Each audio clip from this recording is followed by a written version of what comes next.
Selamat petang Pak Latif, bagaimana kabarnya? Alhamdulillah baik-baik, Mbak. Gimana Baik, kabarnya, Mbak? Pak Latif bisa dijelaskan bagaimana hasil pemeriksaan terhadap tersangka yang dilakukan pada hari ini? Baik, terima kasih, Mbak. Jadi untuk hari ini kita melakukan pemeriksaan terhadap tersangka. Sampai dengan saat ini tidak ada satu kendala apapun dan eh, sampai dengan sekarang fakta-fakta yang sudah dipaparkan sesuai dengan persangkaan pasal yang kita sangkakan masih sesuai, Mbak. Tidak ada kendala atau kesulitan bagi penyidik. Lalu bagaimana Pak, bisa dijelaskan kronologi dari kejadian sehingga sang istri yang berinisial NG ini bisa dijadikan sebagai tersangka? Baik, terima kasih. Jadi pada tanggal 29 September 2020, dari petugas Puskesmas Sememi, Benowo melakukan kegiatan 3T, yaitu tracing, testing, dan treatment di Rusun Bandarejo di Sememi, Benowo. Kemudian setelah melakukan tracing di salah satu kamar milik seseorang yang diduga terjangkit atau terpapar COVID, kemudian dilakukan evakuasi terhadap orang tersebut dan kemudian sontak secara spontan istri yang bersangkutan dari pintu kemudian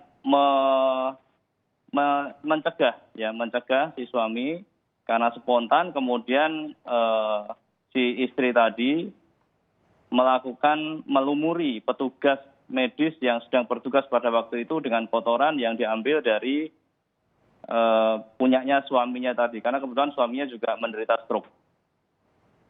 Baik, Pak Latif, lalu setelah dijadikan atau dinyatakan sebagai tersangka, apakah sang istri yang berinisial NG ini apakah ditahan atau apa lagi lanjutannya penanganannya? Jadi sampai dengan saat ini kita masih melakukan proses pendalaman terhadap fakta-fakta hukum. Siapa tahu nanti masih ada beberapa fakta hukum yang baru. Kemudian kita juga koordinasi dengan JPU dan juga dengan ahli. Dan memang sampai dengan saat ini belum ada dari pertimbangan subjektif maupun objektif dari penyidik untuk melakukan penahanan. Lalu Karena Pak sampai ancaman, dengan saat ini masih sangat kooperatif. lalu Pak Latif, apa ancaman hukuman yang akan diberikan kepada tersangka dalam kasus ini? Ya, sesuai dengan persangkaan pasal kami, yaitu tersangka dijerat dengan pasal 212 KUHP atau pasal 14 ayat 1 Undang-Undang 484 tentang wabah penyakit menular dengan ancaman pidana 1 tahun 4 bulan. Jadi sampai saat ini tersangka NG masih berada di Polrestabes Surabaya untuk menjalani pemeriksaan lebih lanjut, seperti itu Pak Latif? Ya, betul sekali. Apakah ada kemungkinan penambahan tersangka Pak dengan kasus ini? Sesuai dengan hasil gelar perkara, belum ada wacana untuk penambahan tersangka. Sampai dengan saat ini tersangka yang kita tetapkan baru satu, Mbak. Baik, Bapak, lalu bagaimana kondisi terkini dari petugas yang memang dilumuri kotoran oleh tersangka?